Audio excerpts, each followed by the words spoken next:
New at 5, Mobile's first ever female firefighter plans to retire next year after more than 3 decades of service. District Chief Leanne Tackon says she's missed birthdays and dinners and family time, but knows she has given her life in service of others. NBC 15's Cassie Fambro sat down with her on International Women's Day to talk about the legacy she will leave. Cassie? Well, Kim and Greg, 3 decades ago, female firefighters in Mobile were unheard of, but one woman knew it was her calling, and she served ever since.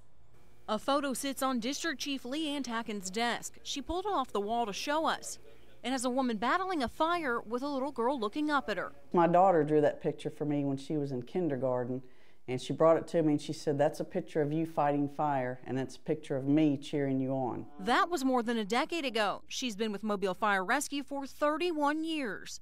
This photo is her recruiting class. Another photo shows her on one of the old open-air fire trucks. She remembers the exact moment she signed up. There was an arsonist in Mobile at times setting some old houses on fire in downtown Mobile. She worked for an ambulance company and stood by many of those fires. I was amazed watching the buildings on fire and the firemen were going in when everybody else was coming out. She would be the first woman to walk the fire truck bays in Mobile. At the time, there were no females on the fire department, so people were like, well, there's no women on the fire department, so I said, stand by, see what I can do about that. Now she has 30 years of memories.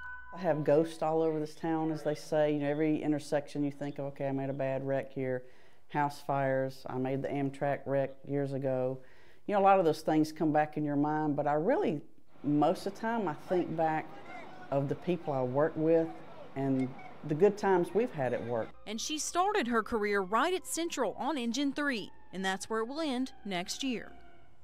Right now, Mobile Fire Rescue has about 10 female firefighters and 2 female recruits on the way. Kim and Greg.